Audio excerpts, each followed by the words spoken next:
Buen día, señor expresidente. Un gusto en saludarle. Gracias. ¿Tú estás en Arizona? Sí, señor. Sacamos un reportaje sobre el lawfare en Ecuador y en él se hablan muchas cosas muy interesantes, incluido los chats que supuestamente mantuvieron Ronnie Aliaga con Diana Salazar. Y en esos chats se revelan cosas muy importantes.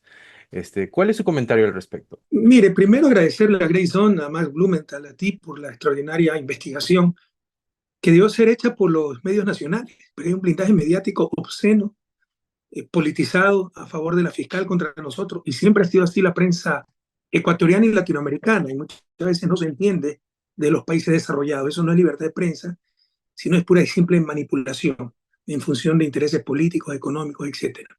Segundo, bueno, ustedes han verificado la autenticidad de cerca de 1.500 chats con Ronnie Aliaga, lo cual te demuestra el nivel de profesionalismo, eh, la ausencia de ética de esta mujer, pero tiene chat por lo menos con 4 personas que ustedes pueden verificar. Con Wilman Terán, el expresidente de la Judicatura, también le escribía para decirle te voy a hacer esto, te voy a hacer el otro, condena a este, ponme este juez.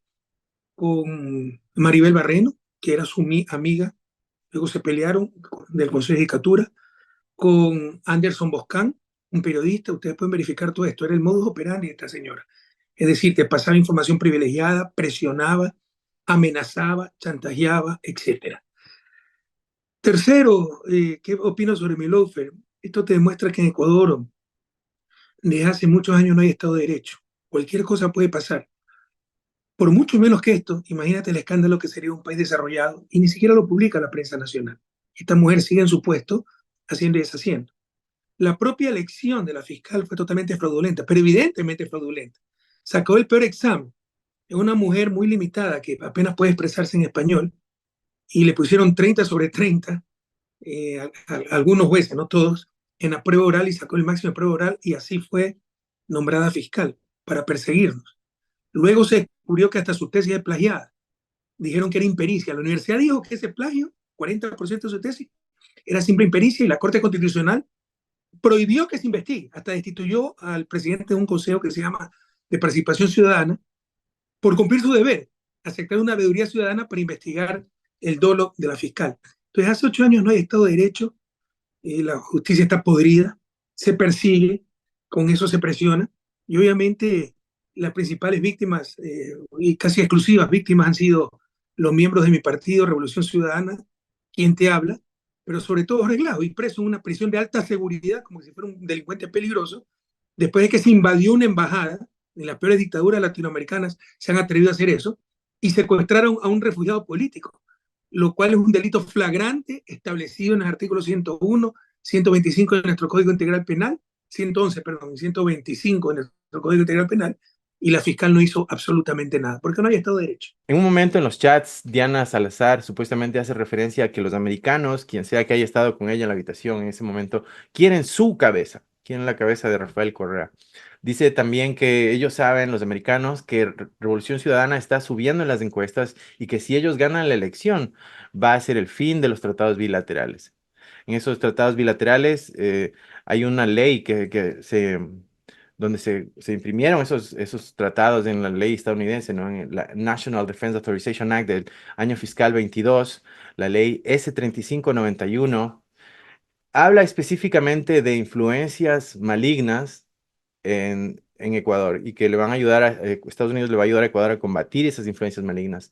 En ese mismo párrafo ya se mencionan antes a los narcotraficantes y a las bandas criminales, es decir, que uno puede inferir y deducir que esas influencias malignas internas vendrían a ser Revolución Ciudadana y el movimiento antiminero e indígena.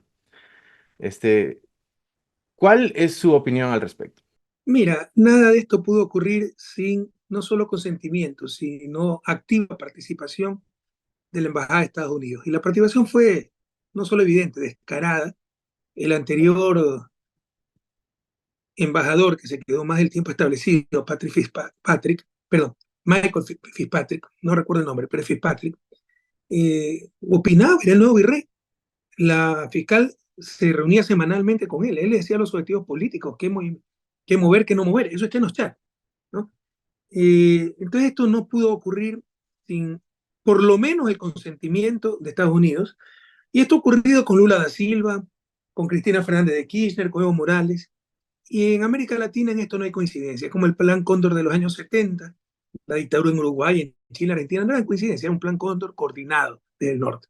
El lawfare, la judicialización de la política, es un plan coordinado de los Estados Unidos. Como ustedes dicen en su documental, en Grayson, sale más barato comprar jueces, fiscales, cooptarlos y perseguir a los adversarios políticos, entre comillas, esas influencias internas negativas, como le llaman ellos, que invadir países. Entonces, la nueva estrategia regional para tratar de bloquear al progresismo y mantener el status quo.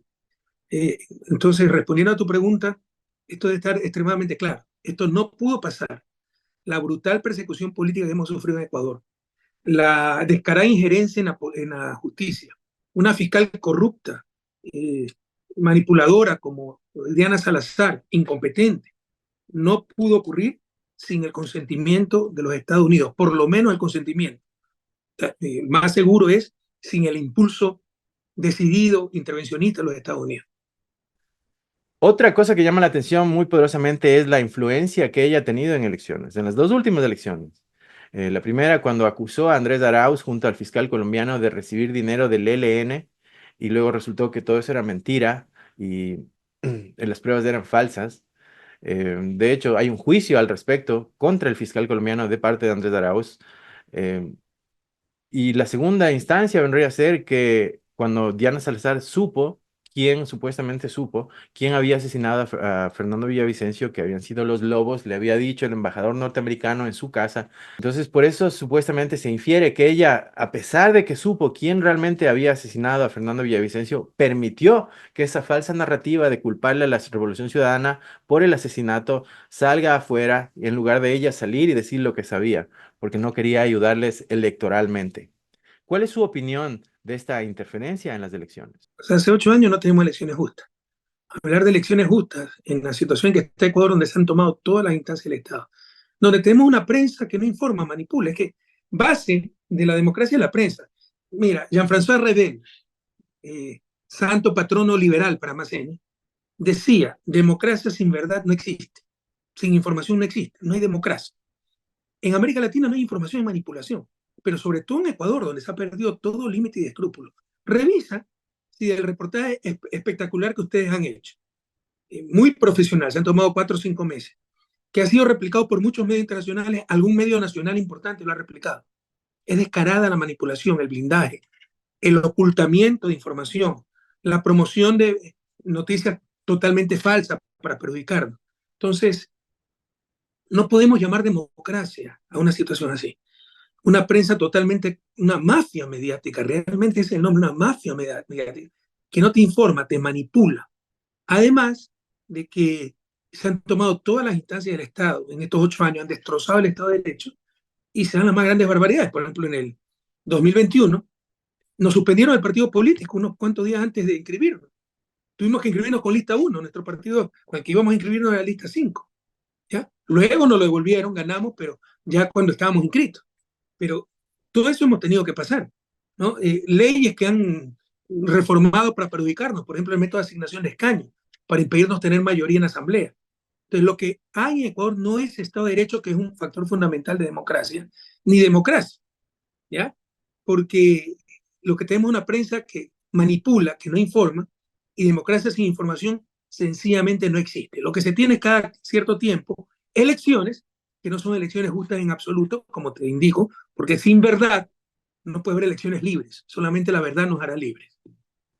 Nosotros iniciamos a hacer esta serie de Lawfare cuando vimos el caso que se armó contra Donald Trump, justo antes de las elecciones, cuando con una acusación se sacaron 37 cargos y al mismo tiempo, si tú mirabas la prensa que está en contra de él, digamos, básicamente ya le pintaban como que fuera culpable y eso ha sido cada vez que se le ha acusado a él de alguien. Entonces, eso nos recuerda lo que pasa en Sudamérica, donde se usan todo tipo de argucias para pintar en una narrativa. Por ejemplo, a pesar de la debilidad de las pruebas que hay contra usted, la mitad de la gente que no lo apoya piensa que es culpable.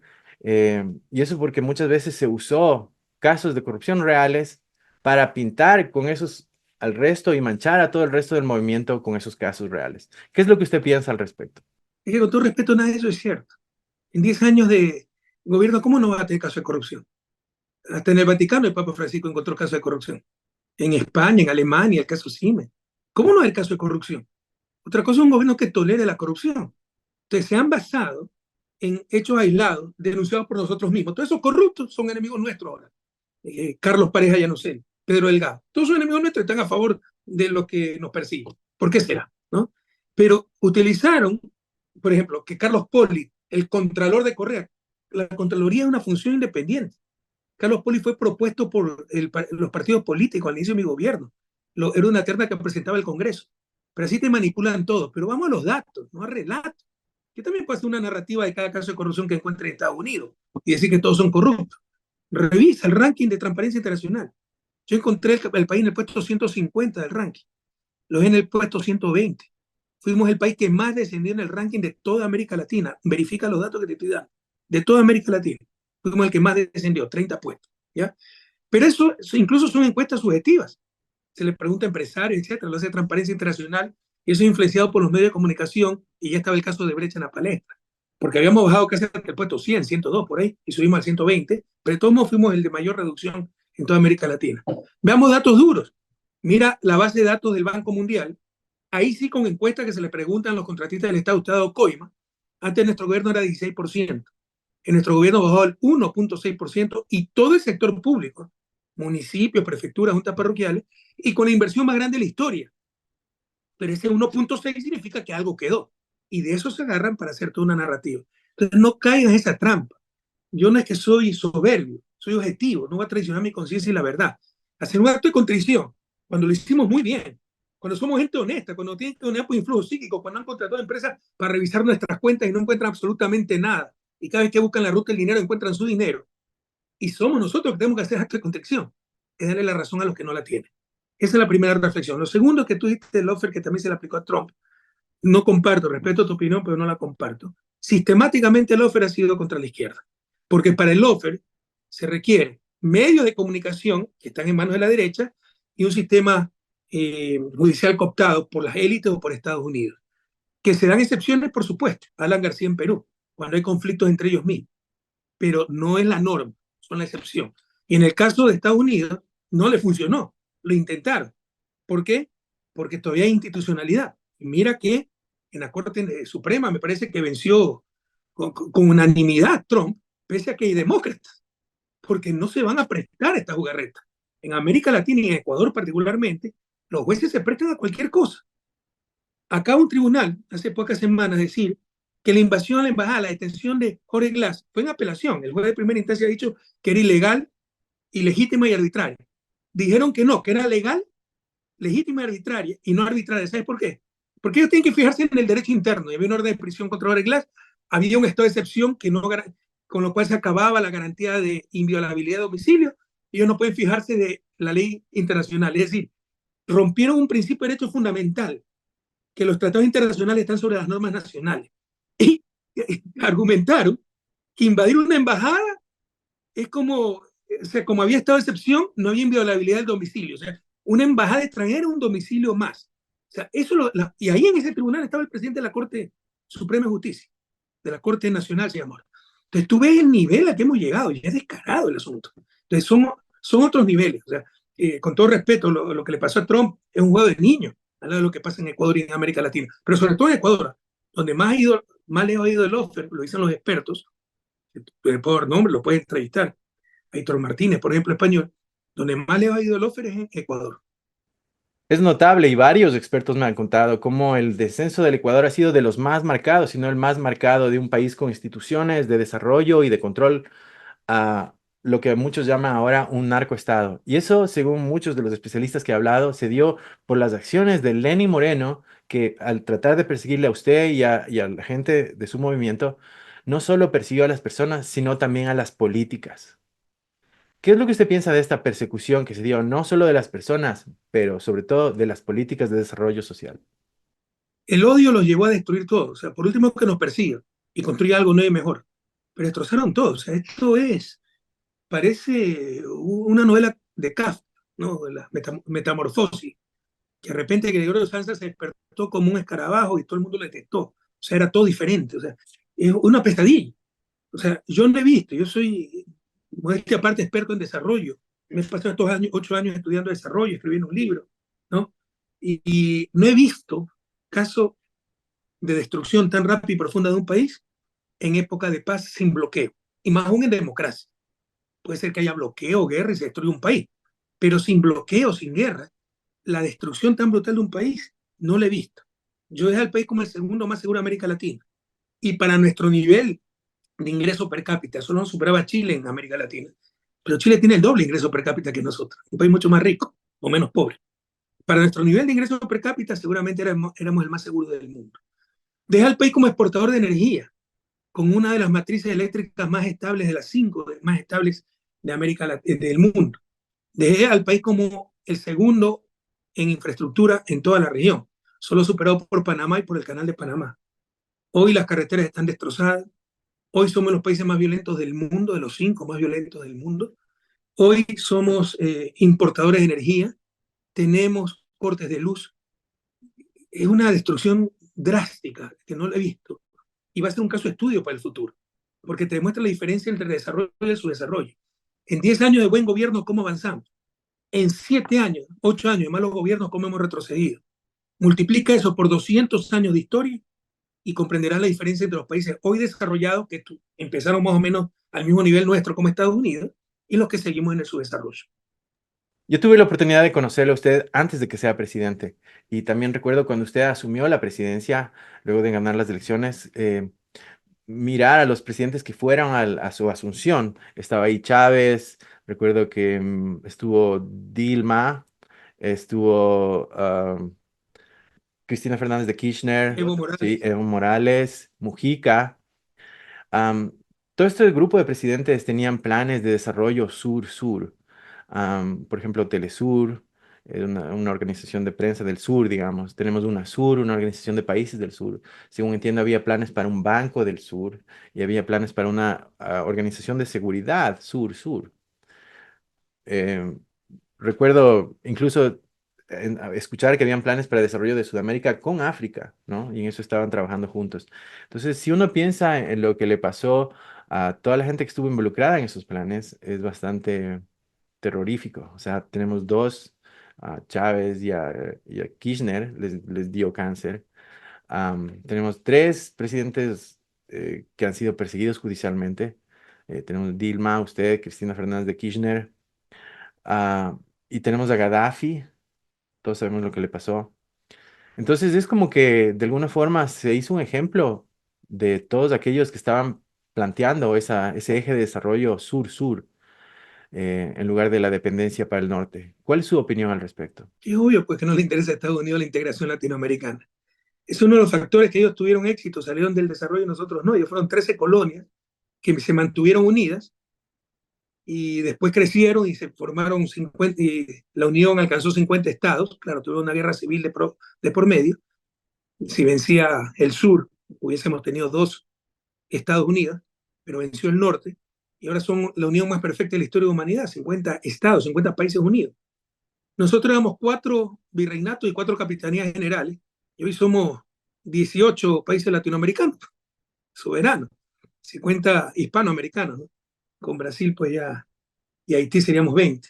No recuerdo, qué vergüenza, ya voy a verificar.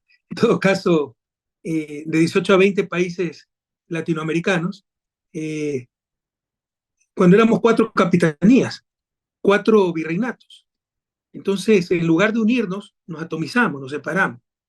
No es decisivo, porque países muy pequeños se han desarrollado, como Singapur, y países muy grandes como México y Brasil no se han desarrollado, pero sí era altamente deseable. Sobre todo, actuar como bloque a nivel internacional, en el concierto internacional. Pero eso no le conviene a Estados Unidos. A Estados Unidos le conviene tener una OEA con sede en Washington, financiada por Estados Unidos y por países extrarregionales como Japón, de tal forma que si Ecuador tiene un problema con Estados Unidos, va a Washington a discutirlo. ¿Qué oportunidad de victoria tenemos? No le iba a interesar que vayamos como bloque, por ejemplo, CELAC o UNASUR, al menos el sur, pero CELAC, Comunidad de Estados Latinoamericanos del Caribe, a discutir como bloque. Sería otra fuerza, otra clase de fuerza. De lastimosamente, para la integración hay enemigos utilizando, parafraseando lo que me decía hace un momento, externos, esta potencia que no les interesa que nos unamos, e internos. Una oligarquía que habla español pero piensa en inglés, que sería feliz siendo una provincia más de Estados Unidos y que no le interesa tampoco la integración latinoamericana. Y han sido los principales enemigos de ellos.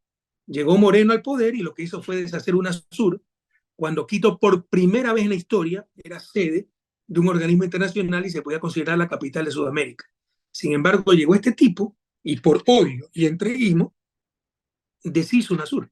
Entonces, tenemos enemigos externos y enemigos internos de la tan deseable integración latinoamericana. Nos quedan pocos minutos y con su permiso, si me permite, tengo No te una pregunta preocupes, más. yo tengo tiempo, no te preocupes. Gracias. El movimiento antiminero indígena ecuatoriano ha sido notablemente fuerte en Ecuador, se ha impuesto y ha combatido contra varias arremetidas neoliberales, digamos, de corporaciones mineras y de otro tipo, y de semillas, por ejemplo. Pero al mismo tiempo, este movimiento antiminero vendría a ser la piedra de toque donde se separa la izquierda ecuatoriana, digamos, su facción de la izquierda con el movimiento indígena y antiminero, no ven en esos mismos términos. ¿Qué es lo que usted piensa de este fracaso de la izquierda ecuatoriana de formar una coalición como la que hay en Uruguay, digamos, para enfrentarse a Daniel Noboa? ¿Qué es lo que usted piensa del movimiento antiminero? Ya, por si acaso, solo que me gusta ser preciso, son 20 países latinoamericanos, pero 18 hispanoamericanos. Entre los 20 está Haití y Brasil. Y sin contar Puerto Rico, que no es país soberano, ¿no? ¿Ok? Si no fuéramos pues, 19 países hispanoamericanos y 21 latinoamericanos. Mira, aquí hay mucho mito y lugar común. Cualquiera puede llamarse de izquierda, pero yo no tengo nada que ver con una izquierda como la Unión Patriótica, ante Unión Popular y MPD, que hacen de la política un mercado. Que ¿Cuánto les doy? O sea, ¿por qué yo tengo en contra a esa gente? Porque rescaté a la educación, pues a la salud, a la universidad de sus garras. Todos los años había paro de maestros, manejaban a los maestros en la ley, habían logrado, por el miedo de los gobiernos de turno, que pongan a la Unión Nacional de Educadores, su sindicato de maestros, los que calificaban a los maestros, los promocionaban y controlaban todo. Pero ni siquiera para hacerlo bien, sino para hacerlo muy mal. O sea, a mí no me une nada con esa gente, que es quilmado del Estado, que ve la política no como una misión, sino como un negocio. Pueden llamarse izquierda, pueden llamarse lo que sea. Y si la izquierda está equivocada, yo, por más que me llame izquierda, me quedo con la verdad. Entonces, por ejemplo, el ecologismo infantil de Pachacútec, no a la minería. ¿Qué país niega sus recursos naturales? ¿Cómo puede entender la vida moderna sin minería? Ellos mismos andan en carro, en aviones, usan micrófonos. ¿Dónde sale todo eso? Ah, no, entonces la minería en otros países, o sea que se contamina en otros, entre comillas, ¿no? Ah, no, entonces, y te salen con unos disparates. Ah, no, entonces solo la minería metálica. Bueno, no hay nada peor que la minería no metálica, el cemento, la cal, que es a cielo abierto. Entonces, no hay por dónde.